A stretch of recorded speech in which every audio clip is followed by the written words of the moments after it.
Hola, ¿qué tal? Bienvenidos. Esto es Trascendi nuevamente. Y bueno, pues hoy tenemos una entrevista que sé que va a ser, estoy seguro, va a ser de su agrado, va a ser muy aleccionadora, porque vamos a hablar de algo que es una realidad permanente en nuestras vidas. Algo en lo que tenemos que esforzarnos por aprender, por estudiar, por mejorar, que es el aprendizaje precisamente de otro idioma, concretamente el inglés, porque esto tiene muchas implicaciones en nuestra vida. Y bueno, pues qué mejor que poder platicar respecto a este tema con un especialista en la materia, que él es León Zuna. Él es el director para Latinoamérica Norte de Cambridge University. León, te agradezco muchísimo, de veras, la oportunidad de poder platicar contigo. No, por favor, es un placer, para mí con todo gusto. Fíjate que, vamos a entrar en materia. Dale, ¿sí? Fíjate que empezaba a leer para poder empaparme un poquito en el tema. Y obviamente, pues empezamos por saber quién es León Zuna. Y me llamó mucho la atención que has estado en muchas partes del mundo, que has dado conferencias en muchas partes del mundo, que lo mismo has estado en la India, que has estado en África, que has estado... Bueno, tú eres de Sudamérica, de Argentina, si mal no entiendo, y tienes experiencia porque has vivido en muchos lugares y conoces culturas de todas estas partes. Esto te da una visión diferente, forzosamente. Sin duda, claro. Yo quisiera que nos pudieras platicar un poquito de tu currícula y cómo ha influido en ti precisamente estos aspectos de vida que has comparado con otras partes del mundo. Bueno, te decía, ¿no? Mi profesión, soy psicólogo social, psicólogo con especializaciones varias, pero en particular en resiliencia, ¿no? Y en el ámbito profesional y laboral y demás, he estado dando conferencias por varios lugares, ¿no? Pero el conocer culturas y conocer lugares y demás no nace a partir de la profesión, sino nace algo interno. Yo, como persona, soy un amante de viajar, de conocer gente, de conocer culturas, de conocer animales, de conocer muchas cosas alrededor del mundo. Entonces, en mi vida joven, cuando tenía pelo, hace ya varias décadas, me dedicaba a trabajar 8 meses por año, ¿no? Y a estudiar en paralelo. Y después me iba de viaje por las ganas de conocer el mundo, las ganas de conocer gente, conocer culturas, conocer otras formas de ver la vida, conocer animales. Entonces, eso me ha dado claramente una postura muy diferente, ¿no? Una empatía muy diferente, una sensibilidad muy diferente para contra otras personas, otras culturas, otras formas de ver la vida. Y tocando un poquito ya el tema, ¿no? Vamos a tocar, entiendo, en un rato, la importancia del idioma o la importancia del inglés, ¿Es con ¿no? lo que quiere entrar? Y eso ha cambiado mucho, ¿no? Ha cambiado mucho. Pero hay algo que no cambia, que es esto previo COVID, ¿no? Que si antes era un mundo globalizado, ahora ya no es globalizado, es uno solo, ¿no? Pero ahí tocaremos un poquito después. Yo en la vida personal, donde me daba claramente cuenta de la importancia del inglés, es yo viajando, viajas y conoces y puedes aprovechar todo, ¿no? Yo vi a grupos o grupitos chiquitos de viajeros que no hablaban inglés y se perdían el 80% del viaje. No podían hablar con nadie, no podían entender lo que estaba pasando, no podían comunicarse para ir al lugar correcto.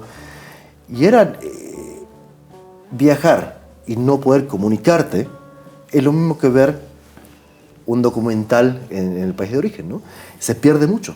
Yo he tenido posibilidades de estar en lugares increíbles y en hacer cosas que la verdad han cambiado mi vida. Y eso es simplemente por el solo hecho de poder comunicarse. Te pierdes muchísimas cosas, porque vas a cualquier país, ¿no? Podemos nombrar cualquier ciudad, cualquier capital o cualquier lugar. Lo lindo de Roma, o lo lindo de todo esto, no es la arquitectura, no es el edificio. El edificio es un representante de algo, de una historia, de un cuento, de sufrimiento, de éxitos, ¿no? El edificio no dice nada. Si uno no puede hablar el idioma, se queda con el edificio. Y el edificio puede ser muy lindo, por supuesto, pero hay fotos de edificios. Si uno puede comunicarse, entiende el trasfondo atrás de eso, que eso para mí es la parte mucho más enriquecedora, ¿no? Y el inglés aquí es justamente el que sirve como ese puente. No necesitas aprender el idioma de todas las partes del mundo. No, para nada, para nada. Es solamente con el inglés. Porque inclusive si hablas el idioma local, la gente te habla en inglés. Eso es lo gracioso, ¿no? Si uno va a la India y trata de hablar el idioma local, ellos automáticamente te llevan al inglés. Entonces el inglés es casi el único puente a todo esto. Pero a ver, me dices esto también, y estamos hablando de la masa en general. El inglés tampoco se habla en todos lados. O sea, por ejemplo, aquí en México es un cierto grupo de personas. No todos hablan el idioma. Bueno, en México se calcula que alrededor de un 5% tiene cierta habilidad para el idioma, ¿no? Hay un 95% restante que no. Claro. ¿No? Sí, sigue siendo una minoría, ¿no? Pero es una minoría que mueve el mundo. Es una minoría que te permite interactuar con el mundo. Tú que estás aquí en la universidad, ¿cuál es la importancia que reviste para una persona común y corriente, que a lo mejor no tiene la oportunidad de viajar a otros países, que está simplemente en su país, pero que a veces creo que también le vendría a ayudar en buena medida el hablar otro idioma? Te hace más competitivo. Te hace más competitivo, por supuesto, ¿no? Eso seguro. Primero, la primera desventaja que tienes es el no poder acceder al mundo, ¿no? Lo que tenemos con Internet y con toda esta facilidad de acceder, uno no puede acceder a muchos pedazos de historia del mundo, mucha información, porque viene en inglés. Entonces uno puede acceder a ciertos pedazos, a ciertas traducciones, a ciertos momentos, ¿no? Pero uno no puede acceder a todo lo que está ahí disponible para todo el mundo, ¿no? Primero. Y segundo, te hace más competitivo, te hace mucho más competitivo, ¿no? Se piensa que si uno compara laboralmente una persona sin el idioma y una persona con el idioma, ante el mismo puesto, el que habla el idioma gana entre 15 y 20% más en sueldo.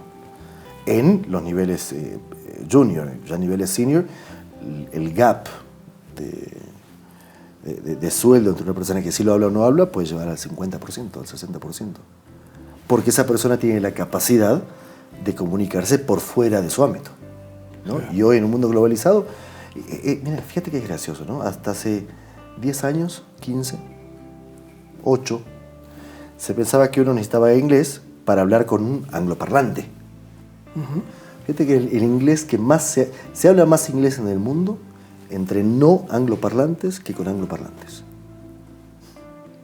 Se habla más inglés en el mundo entre gente cuyo primer idioma no es el inglés. Se habla más un japonés hablando con un francés, un argentino hablando con un noruego, un español hablando con un canadiense. Es ese puente del que hablamos. Ese puente, y ese puente es el inglés. El inglés no es para hablar con un angloparlante, no necesariamente. El negocio, el mundo se mueve con el inglés.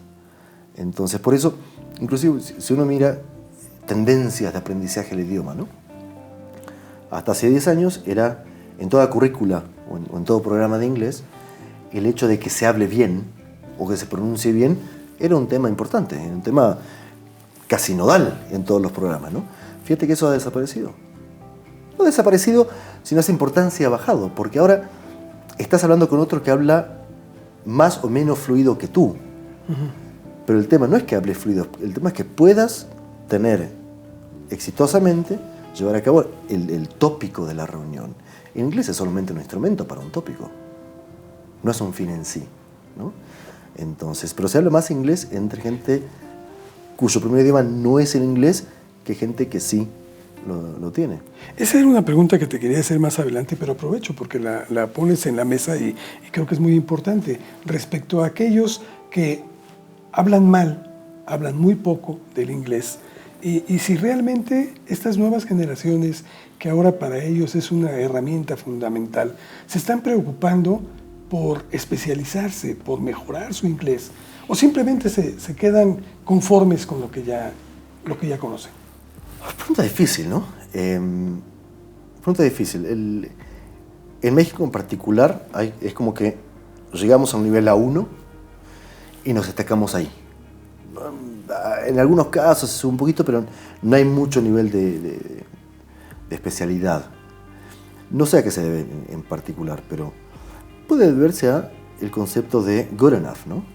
Lo suficientemente bueno, ¿sí? Mi nivel actual es lo suficientemente bueno para llevar a cabo la tarea que tengo enfrente mío. Es posible que la motivación un poquito baje, ¿no? La cuestión es depender si ese nivel o esa fluidez o esa capacidad de comunicación te es funcional para el objetivo que tienes. Y eso va a depender mucho de en la rama que uno esté, en lo que esté estudiando o en lo que esté trabajando, ¿no? En algunos casos sí requiere de mucha más especificidad, en otros casos por ahí no. ¿Tú crees que algunas generaciones, mira, por ejemplo, me voy a poner de ejemplo y me voy a quemar solito porque ya bastante edad en esto? Adelante. Pero en mi tiempo, realmente los que se especializaban en el inglés eran aquellos que tenían que ver a lo mejor con el turismo, como bien lo dices, para ir hacia el anglosajón, para poder encontrarte con él. Y a lo mejor no le pusimos todo el interés del mundo en especializarnos en inglés, y más o menos podemos darnos a lo mejor a entender, pero no del todo. Pero para las nuevas generaciones, incluso para nosotros mismos, se ha tornado fundamental en muchas áreas. ¿Qué hacer para poder ponerte acorde a la vigencia del mundo? El mundo ha cambiado. El mundo es otro, ¿no? En épocas pasadas uno no tenía contacto con el idioma. Ahora el contacto con el idioma es desde que te levantas hasta que te vas a dormir, desde tú en tu profesión hasta un niño de 6 años. Un niño de 6 años, 6, 7, 8, 9, usa videojuegos, ¿no? Y los videojuegos que se usan hoy son de comunicación, ¿no? Y la comunicación de esos videojuegos es en inglés. Cuando yo tenía 6 años, no hace mucho tiempo, yo iba a jugar a la pelota a mi bar, a la canchita de fútbol de mi barrio, ¿no? Nada más. Ahora el mundo ha cambiado. Desde acceso hasta cuando, hoy con los chicos que están dando clases ¿no? Escolares desde su tablet, Zoom no tiene una opción en español. La mayoría está en inglés. Entonces ya desde me registro, no me registro. Y tengo la plataforma de tal curso. Y cuando vas a la plataforma, está en inglés. Palabras como login y logout y demás ya son cotidianas. Porque ven el contacto con el idioma es absolutamente en todo momento. Muy diferente a nuestra época, ¿no? Entonces, quieras o no, necesitas poder meterte un poquito más en tema. Que antes por ahí no era la necesidad, ¿no? ¿Es factible todavía que a ciertas edades las personas, yo sé que con esfuerzo se puede lograr muchas cosas, sí, claro, pero vamos, en la generalidad, ¿es factible que todavía alguna persona se pueda preparar en el inglés? ¿Y tú lo estás viendo? Sí, por que supuesto. ¿Se está dando? Sí, por supuesto. Yo en su momento daba clases de inglés, ¿no? Durante mucho tiempo. Esa era mi profesión. Recuerdo tenía una alumna de 86 años. 86 años. Jovencísima. Adriana se llamaba. Una señora ya grande, ¿no? Y ella venía a todas y cada una de las clases. Y aprendió. En 3, 4 años llevó un muy buen nivel de inglés por perseverancia, por consistencia y porque ella quería. El deseo estaba. Recuerdo que, si mal no recuerdo, la hija vivía en Canadá. Y se había casado con un canadiense o algo así. Y ella quería comunicarse con los sobrinos que ya no hablan español. Entonces lo hizo y lo hizo muy bien. Claro, la motivación estaba, ¿no? Entonces sí, por supuesto, claro que se puede. Las universidades, ¿cómo han enfrentado esta necesidad, porque ya no la puedo catalogar de otra forma, en la aplicación de nuevos programas de estudio?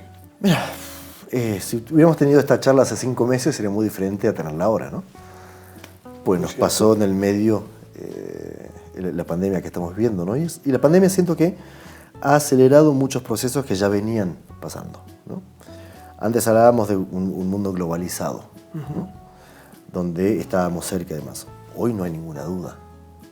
A tal punto que en el mundo globalizado anterior todavía existía la distancia. Uno sabía que estaba globalizado, pero que el otro estaba en Japón. Y lo sentía lejos, ¿no? Y una llamada por teléfono a tu mejor amigo, que estaba a 3 minutos, lo sentía cerca porque sabías que estaba cerca. Ahora fíjate lo que ha pasado, es absolutamente al revés. La distancia deja de existir, o sea, la larga distancia se acortó, porque ahora hablar con alguien de Japón, de Inglaterra, de Francia, es simultáneo, ¿no? Y uno siente la distancia corta mucho más larga, porque uno siente que aquel mejor amigo que estaba hace 3 minutos está a kilómetros de distancia. Entonces es como que la distancia murió directamente. Entonces lo único ahora es el cambio horario, si querés, pero después la distancia está. Entonces el poder comunicarte con buena calidad, que no lo teníamos hace un par de años, ¿no? Porque hace un par de años se podía, pero las aplicaciones no funcionaban del todo bien, se trababan, se frizaban y demás, entonces no la estamos viviendo. Hoy uno se puede comunicar con buena calidad, casi en vivo, porque la persona está ahí, sin delay, sin nada, con cualquier persona en todo el mundo. Entonces, eso ha generado un cambio. Y por otro lado, esto de utilizar plataformas, utilizar el contenido digital en las universidades, particularmente en programas de inglés, ya se venía dando muy fuertemente a nivel mundial, en particular en México, Colombia y Ecuador. Aunque eran más bien como para tareas, para trabajos, alguna consulta. Claro. Pero es como que empezaba, ¿no? Por ejemplo, de nuestros, si uno ve, en los últimos 5 años de nuestros servicios y productos, solamente el 7% contenía un aspecto digital, ¿no? Hoy el 55% contiene un aspecto digital. Entonces sí se usaba para tareas, se empezaba a ver un movimiento de la necesidad de eficientar los tiempos, ¿no? Y buscar de qué manera maximizar el tiempo áulico. Venía empezando. Ahora todo esto rompió los paradigmas y ya es una necesidad absolutamente fuerte, ¿no? Al inicio de esta charla tú me comentabas que tu especialidad es aquello en lo que uno tiene que vencer precisamente y romper paradigmas para poder enfrentar los nuevos retos. Esto de la pandemia es justamente el momento de hacerlo y ustedes como universidad lo viven. Sí, claro. ¿Puedes platicarnos tu experiencia al respecto? Sí, claro.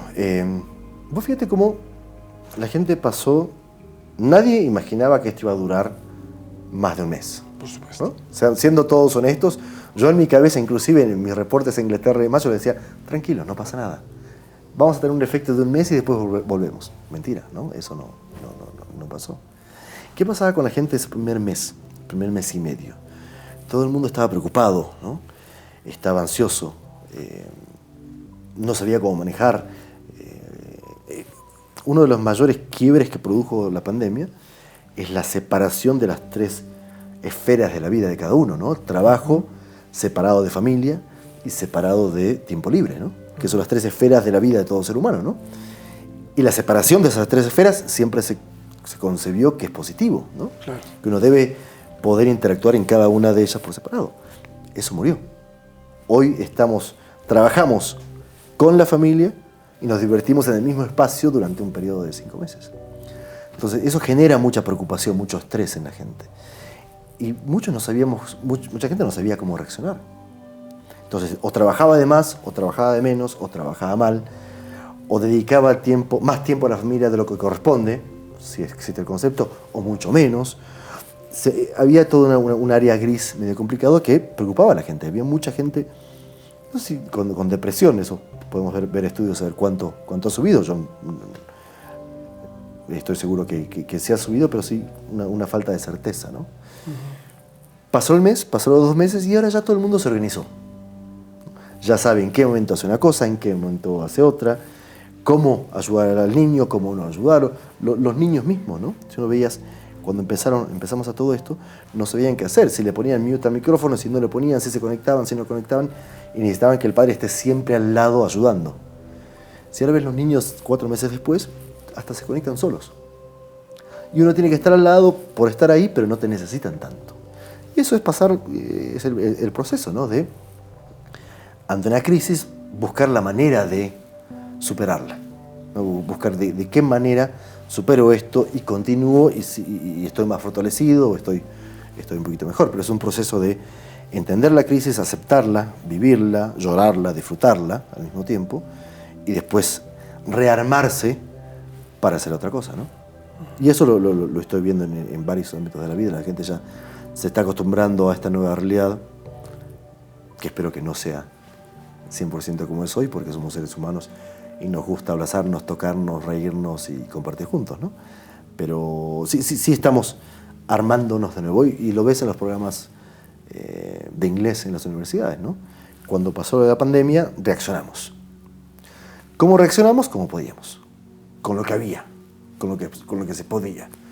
Inmediatamente terminamos el ciclo anterior de esa manera. Hoy ya están todas las universidades bien armadas, bien estructuradas.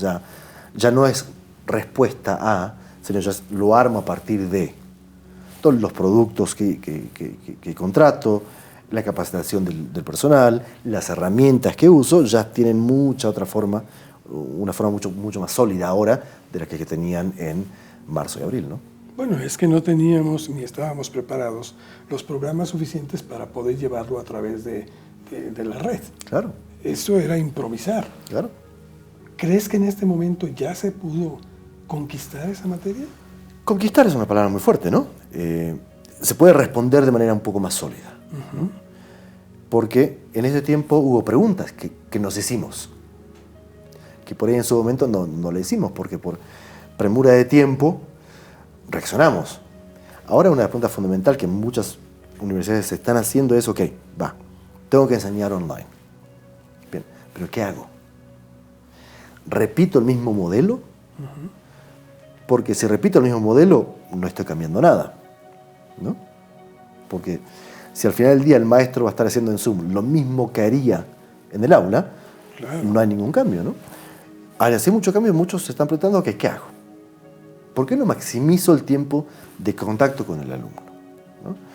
Habían cosas que antes hacíamos por inercia, porque pensábamos que era lo correcto y porque veníamos trabajando así, y utilizábamos el tiempo de clase, el tiempo áulico para todo. Hoy lo que se está haciendo es, ok, a ver, ¿en qué no me necesita el alumno? Porque hay partes que no me necesita, que eso lo haga en línea. Entonces, ¿qué pasa? Gané tiempo áulico, que no le dedico a eso, entonces lo dedico mejor a hacer mejores actividades comunicativas, a asegurarme que el concepto se entienda bien, darle más chance a los alumnos de participar, trabajar más en la pronunciación. Se está empezando a usar el tiempo áulico de manera mucho más útil ahora que antes. Antes, una práctica que teníamos muy común era llegar los alumnos y la maestra corregía los workbooks en la clase. Uh-huh. Eran 50 minutos perdidos, porque bueno, el objetivo era bueno, ¿no? La maestra debía ver si el alumno había hecho los ejercicios bien o mal, ¿no? Eso es necesario. Y por la economía y por el lugar donde vivimos, no se podía esperar que la maestra se llevara los 70 workbooks de su clase en el auto a su casa, a gastar más tiempo, a invertir más tiempo y sacarle tiempo a la familia para corregir todo eso. Entonces se hacía en clase. Hoy el programa te corrige todo, te da un reporte y te dice, mira, de tus 70 alumnos, el 80% hizo bien A, B, C y D. Ten cuidado que la mayoría se equivocó en tal otro ejercicio. Entonces uno con 3 minutos mirando el pantallazo ya sabe qué hacer. Entonces empieza a programar sus clases en base a evidencia, ¿no? Y efectivamente lo que salga a partir de eso va a ser un mejor trabajo en el aula. Entonces hay cosas muy positivas en el aprendizaje del idioma que sacamos de esto, a partir de hacernos las preguntas correctas y buscar dar las respuestas, ¿no? ¿Tú crees que a partir de esta pandemia, que como bien lo dices, hay un antes y un después, así lo va a marcar en las actividades cotidianas incluso? Muero por leer los libros de historia dentro de 20 años. Sí, es algo que te iba a preguntar, ¿cómo lo ves en 10 años, el aprendizaje del idioma inglés? Porque te iba a preguntar precisamente si aquí marcará un boom de crecimiento en cuanto al estudio. Debería. Particularmente en jóvenes adultos. Uh-huh. ¿No? Ahí sí yo creo que en escuelas, a ver, esto es una mirada muy personal, ¿no? Nadie es responsable de lo que digo más que yo. La escuela tiene muchas funciones en la vida, ¿no? No es solamente el aprendizaje formal. La institución escuela cumple con muchas otras funciones que hacen necesaria la escuela. Hacen necesario el estar ahí, ¿no? El nutrirse de los compañeros, de la maestra, los valores, el respeto, la disciplina. Hay muchos otros valores que se trabajan en la escuela, entonces la escuela cumple muchas otras funciones, más que solamente educar, y en este caso el de clase de inglés. Entonces, Yo no creo, honestamente, que haya demasiado cambio. Sí va a haber algunas cositas que se van a afinar, que se van a mejorar, que se van a maximizar, pero la escuela va a seguir estando como institución, Claro. donde los chicos, durante un transcurso de 12, 14, 16 años, están ahí, ¿no? Pero donde la escolaridad formal ya termina, y es ahora una elección, si estudio inglés o no estudio inglés, cuando ya tengo 18, 19, 20 años, ahí sí va a haber un cambio muy grande. Ahí sí va a haber más deseo de estudiar, va a ser más amigable estudiar, porque muchos programas van a ser, si no 100% en línea, va a haber un blend mucho más favorable al aprendizaje en línea, ¿no? Entonces, si yo tuviese que estudiar inglés hoy en la Ciudad de México, ¿no? Y tengo que cruzar 40 minutos de tráfico para llegar a un lugar, estacionar, en un horario que por ahí está mi programa favorito o quiero ver a alguien y demás, se me complica, tengo que estar a hacerlo y demás, es una la motivación. Si lo puedo hacer en mi casa, en el horario que yo elijo, ¿no? En el que me es más cómodo, evidentemente la motivación va a ser diferente y la constancia me da la impresión que va a ser diferente, pero va a cambiar mucho. En jóvenes adultos va a cambiar mucho, en universidades va a cambiar mucho, va a haber mucha apuesta a lo digital, mucha apuesta a maximizar qué es lo que se hace, maximizar, optimizar qué es lo que se hace en el contacto maestra-alumno, y eso va a generar muchos cambios. Pero va a tener que haber también un mayor control sobre los cursos digitales a los que tenga acceso la población, porque, como bien lo decías hace un momento, no todos lo han hecho desde el inicio porque no existía, simplemente. Entonces hay que incorporar nuevas metodologías, nuevos programas, etcétera. ¿Cómo supervisar todo eso para que lo que se esté dando verdaderamente sea un producto de calidad? ¿Qué tema, no? Para mí, en los últimos 30 años, la gran irrupción en la metodología de la enseñanza del inglés, particularmente en México, fue la aparición del método comunicativo, ¿no? Vino hace 30, y cualquier persona que tiene un poquito más de memoria que yo te puede decir los años exactos, ¿no? Pero hace un tiempo, llamémoslo un tiempo. Vino, llegó y nos dijo, hay que enseñar inglés de esta manera. Y es el método que hemos utilizado en los últimos 30 años, ¿no? Lo hemos hecho un poquito más ecléctico, lo hemos hecho un poquito menos rígido y lo hemos mejorado, pero al final del día sigue siendo ese método, ¿no? Es muy posible que ahora estén haciendo un método nuevo, un approach diferente, que no va a negar el comunicativo, para nada, pero lo va a reforzar fuertemente. ¿Y ahora qué pasa? Había muy poca gente experta en lo que llamamos blended learning, ¿no? Que hoy ya lo hablamos como si supiésemos qué significa, ¿no? Y el haber estado en pandemia 5 meses no significa que yo aprendí y entendí qué significa, ¿no? Sí. Hay mucha gente, y en Latinoamérica hay varios, que se venían especializando en esto ya previamente y que han trabajado mucho en esto y demás. Pero claro, son contados con los dedos de la mano, ¿no? Entonces, los programas, las instituciones, los directores, los coordinadores y los maestros tienen que dar un salto y primero entender cómo se está en un approach, después capacitarse y después poder capacitar y a partir de ahí entonces puedo controlar el programa y puedo supervisar el programa para que haga lo que intenta hacer. Y eso va a llevar un tiempo.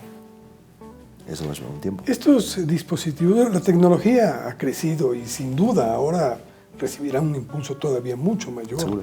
La tecnología implica ciertos aditamentos que nos permiten estar hablando y a la vez se va traduciendo.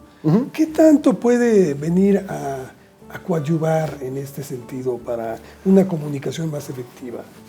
Esos métodos o dispositivos, los ejemplos que usan son para la necesidad del inglés de hace 20 años, ¿no? Donde quiero ir a un hotel y quiero pedir mi habitación. Claro. Donde estoy viajando y quiero saber... Claro. Quiero saber dónde queda el museo. Entonces te dice y te dan las instrucciones, ¿no? Sirven, por supuesto que sirven y apoyan. Depende cuál es el objetivo, ¿no? Para mí, por supuesto que sirven y por supuesto tienen su uso y ayudan a mucha gente. Lo que tiene que plantearse es cuál es el objetivo. Para una persona joven, ¿no? Que para mí tenemos que estar hablando de eso, ¿no? Al final del día, tú y yo estamos ya avanzados en nuestras carreras y en nuestras profesiones y demás, y somos el presente del país, ¿no? No somos el futuro. El futuro son los niños que hoy están empezando la universidad, esos programas y demás. La cuestión es plantearnos cuáles son sus objetivos y cómo ellos pueden beneficiarse, ¿no? Y cómo ellos pueden hacer mejor uso. Si yo, en su momento, cuando yo empecé a estudiar, no sabía que saber inglés me iba a dar un sueldo 20% mayor sin saberlo. Si lo sabía, lo estudiaba sin ninguna duda, ¿eh? Porque todos queremos un mejor futuro, todos queremos mejores ingresos y demás, ¿no? Entonces, yo calculo que los adolescentes, jóvenes adultos de hoy, ya tienen otra cabeza, ya empiezan a entender que para su propio desarrollo profesional y personal, el inglés es fundamental. Entonces, ellos deben trazarse y debemos ayudarlos a trazarse de objetivos personales y a perseguirlos. Y normalmente, para la gran mayoría de ellos, el inglés hace una diferencia. Y mientras mejor se hable, mucho mejor. Y mientras mejor se hable, mucho mejor, por supuesto. Fíjate que hay algo que me llamó mucho la atención hace un rato que estabas comentando y que sinceramente no lo había yo conceptualizado. Porque cuando se habla, por ejemplo, de la economía, entiendes muy bien lo que hablabas del salario, que se puede tener un mejor salario, lo que se habla por la transacción que se tiene comercial con cualquier otro lado, etc. Pero tú tocaste un tema que se me hizo fundamental, que es cuando tú vas a un lugar y tú quieres aprender, si no hablas ese idioma, te puedes llegar a quedar hasta con un 20% menos de conocimiento. Por supuesto. Eso no es muy propagado entre la gente. No, seguramente que no. Pero te cuento una anécdota personal, ¿no? Una de las experiencias más lindas que he vivido en el mundo en mi vida trabajé en la India, en Calcuta, en el hospital de la Madre Teresa. Hice un voluntariado de unos 3 meses, 4. Fue una experiencia absolutamente maravillosa a nivel cultural, a nivel personal. Sin inglés no lo podría haber hecho porque no te aceptaban. Entonces yo pude vivir experiencias increíbles solamente por tener una herramienta, porque no es un fin, como decíamos, es un plus. Y te cuento los personales como para que se entienda, ¿no? Me fui, ahora a fin de año, soy un amante de los animales, como te comentaba, ¿no? Entonces me fui a ver orangutanes a Borneo, a Sumatra. Claro, es un lugar recóndito en el norte de Sumatra, una selva, donde hay un pueblito, nadie habla español. Si yo hubiera querido ir a ver los orangutanes y un guía que me lleve y demás sin hablar inglés, no los podría haber visto. Claro. Porque la herramienta de otro idioma que no sea inglés no te vehiculiza hasta ahí. Entonces, hay muchas cosas que uno se pierde en este mundo globalizado de hoy, ¿no? Eso es lo que te ha complementado. Sí, claro. Es lo que te da una perspectiva incluso diferente del mundo. Por supuesto. Hablábamos de la necesidad de nuestro país de aprender otro idioma y que por lo menos las nuevas generaciones creo que les ha caído el 20.